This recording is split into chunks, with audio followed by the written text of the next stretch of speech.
One of the things that I love about this place, about living like I do out here in the wilderness, is how difficult so many people tell me it is. I've been called brave for doing this. I've been called all sorts of positive things by random people. Some of them can do this, some of them don't. I love this because it's so easy to live like this. Yeah, some years you get too many flies, or it's too wet, or it's too cold, or fucking too hot for a couple of weeks, or freaking no-see-ums. There's mouse years, there's tumbleweed years, all of it's a pain in the ass. And it's nothing. It's nothing. Every one of you is gonna have a pain in your ass. There's something wrong with your house, with your car, with your relationship, with your job. There's always going to be something. And the older you get, the more of those things there's going to be. Even for somebody my age who was more financially stable, pretty stable, but more well off than I am, would have all of the extra weight that comes with that.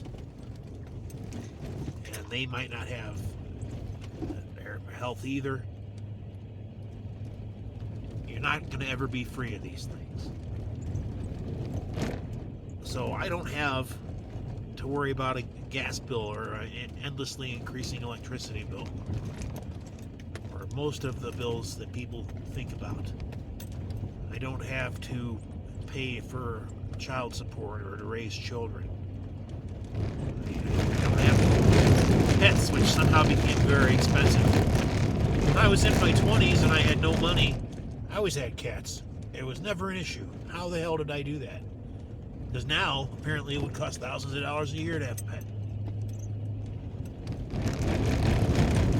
Not that I would want to release a cat or a dog into this area. I feel like there's too many ways they could get killed, too many different animals that could stomp them or stalk them.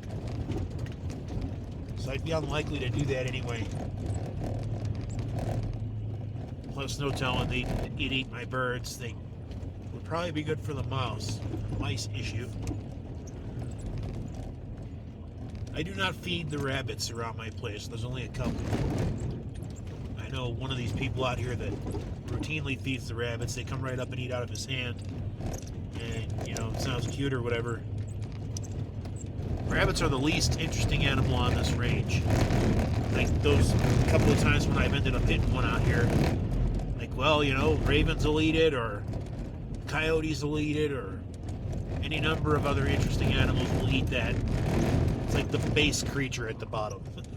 The mice and the rabbits are the least interesting things to me. Well, more importantly, if you are feeding these rabbits, now you don't just have 2 or 3 on 40 acres. Now you've got 2 dozen on, your 2 acres right around where you live. And they're digging tunnels under your house. They're undermining shit. They're doing damage. And leaving their little round pellets until the entire ground around the street's door is little round pellets of shit. Which is fine when it's dry. It ain't always dry out here.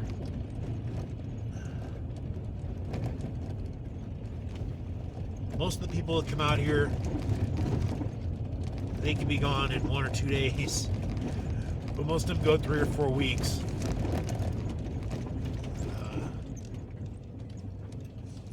And they're gone.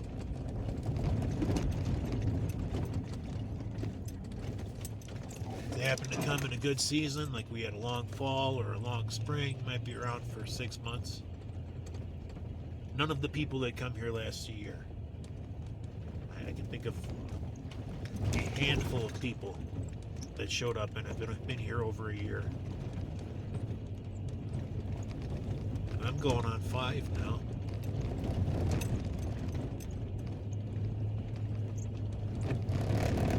And everything that happened before I came here feels like another universe. It feels like I've been here a million years.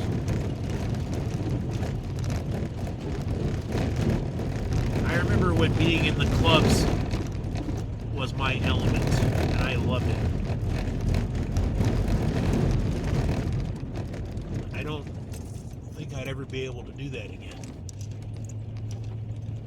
And I wonder if 30 or 40-year-old me would have been able to do what I do as naturally as I do it. I don't think I would have had the resources mentally to be able to pull this off. I mean, one of the things would have been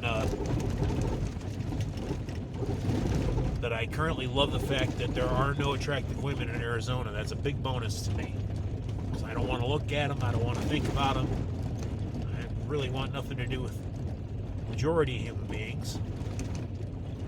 And over that, I wear this face with a smile on it, and everybody thinks I'm great. I get compliments all the time with my wizard coat. I don't like compliments. I don't like hearing it. I had a Son of Svengoolie shirt once upon a time that I ordered through the mail. Like, just internet already existed, but they weren't doing things that way yet. And every fucking time I wore that shirt, at least 2 people were going to tell me how great it was and want to talk about Son of Svengoolie. And one day I walked in and said, "You like this?" to Damien. He's like, "Yeah." Threw it at him. Like, people are going to ask you about that shirt. And I walked out. That's proven to be the case, he tells me.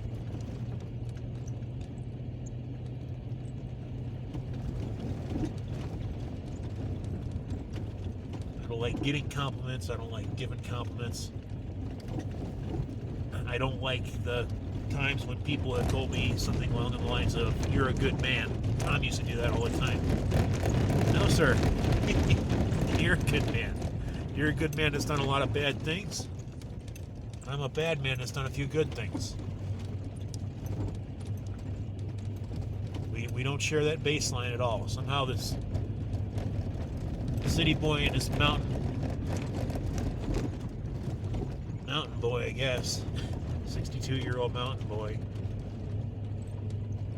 we were able to be eye to eye with each other. He had such an open mind. You wouldn't expect that from somebody that's, basically a Western hillbilly. When I was going through his pictures, I found so many things about him, dimensions that he never told me about. And he's looking at the picture, and he looks like he's looking right at me, like he was right in front of me. Which, I guess that's how pictures look, but I've never really felt that connection with one before.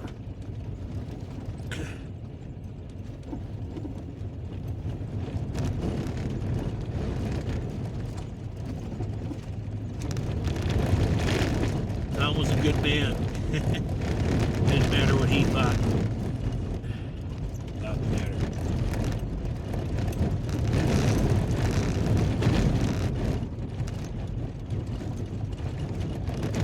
We don't know about the majority of people in this regard.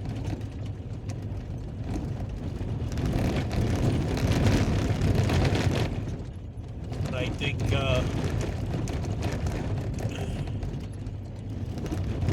I'm not going to finish that thought.